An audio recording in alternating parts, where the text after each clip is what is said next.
Hello everyone, I'm Eliezer, and welcome to the channel The Voice of Success, for a new story, rich in teaching. Today we will talk about Naaba Kango, the king of the Kingdom of Ouagadougou, today the capital of Burkina. In the heart of the Sahel, in a fertile valley surrounded by hills of golden sand, was the Kingdom of Ouagadougou. It was a small but respected kingdom, led by Naaba Kango, a young king of wisdom beyond his years. Heir to an ancient lineage, he wore the mantle of a leader, but dreamed of building an empire capable of resisting external threats and internal divisions. Naaba Kango had grown up listening to the stories of his ancestors told by the high priestess, Sakina.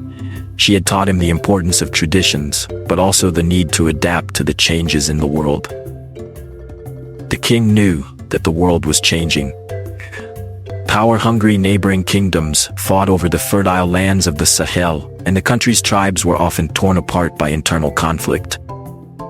Naaba Kango's dream was to build a united nation that could withstand invasion and division. To the west of the kingdom, a leader named Ousmane was growing in power. A former ally of Naaba Kango, he had turned to more powerful alliances, including with foreign forces from the desert and neighboring kingdoms. Ousmane, hungry for power, wanted to expand his lands by annexing neighboring kingdoms.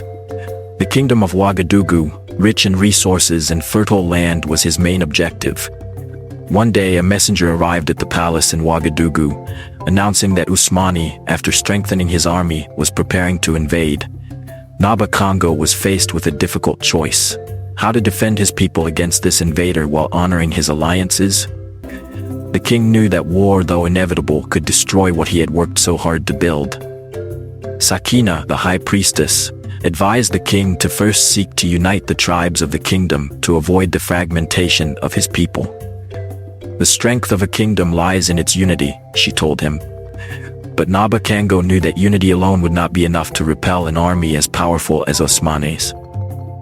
Before acting, Naaba Kango decided to travel throughout his kingdom to consult with the elders and chiefs of the different tribes. The peoples of the Sahel were diverse, and their loyalties were sometimes divided between those who claimed ancient traditions and those who wanted more modernity and cooperation with neighboring kingdoms.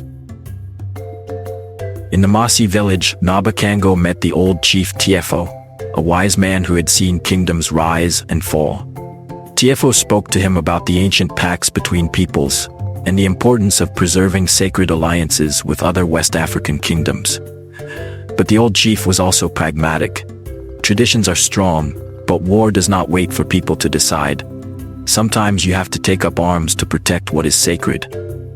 Naaba Kango, accompanied by Tege, his most faithful warrior, also visited the Pole and Gurunsi villages.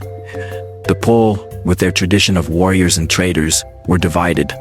Some followed the path of independence, while others were ready to ally themselves with Ousmane. As for the Gurunsi, they were known for their skills in agriculture and their wisdom in matters of peace. But their land was threatened, and many were ready to fight for their survival. Thus, Naaba Kango managed to rally several chiefs to his cause, but he knew that the war would not be won by alliances alone. He had to prepare his people for battle, and that began by preparing them mentally and spiritually. When war broke out, Naaba Kango was ready. His army, though smaller than Ousmane's, was strong in its unity and courage.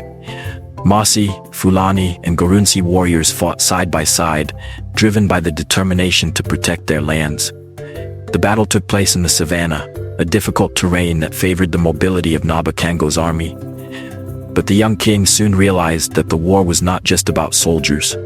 Ousmane had sown discord by promising land and wealth to those who betrayed Naaba Kango. Some chiefs, motivated by greed, turned against him.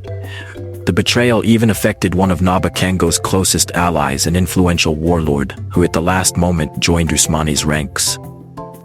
This betrayal nearly cost the king his life. During an ambush, Naaba Kango was wounded, and the situation seemed hopeless. But Tege, his faithful companion, saved the king and with incredible courage, led a counterattack.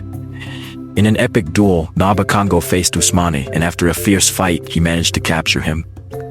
Ousmane's capture did not mean an immediate end to the conflicts, but it allowed Naaba Kango to negotiate peace. Instead of executing Ousmane, the young king chose to offer him reconciliation. We must build a common future where the peoples of the Sahel no longer fight over land, but come together under one flag, Naaba Kango told his allies. With Naaba Kango's victory, the Kingdom of Ouagadougou began to prosper. He succeeded in creating a stronger alliance between the peoples of the Sahel, forging commercial, cultural, and military ties that lasted for generations. Sakina's wisdom guided the king in rebuilding peace, and the kingdom became a model of prosperity in the region. Naaba Kango did not just defend his kingdom, he worked to develop his people, honoring traditions while introducing new ideas to strengthen the economy and culture. He built a stronger, unified city, where every chief, every warrior, and every citizen had a place. Thank you for following the story of Naaba Kango. Subscribe to our channel so you don't miss any of the next fascinating videos on African history and cultures. Activate the bell to be notified, and see you soon.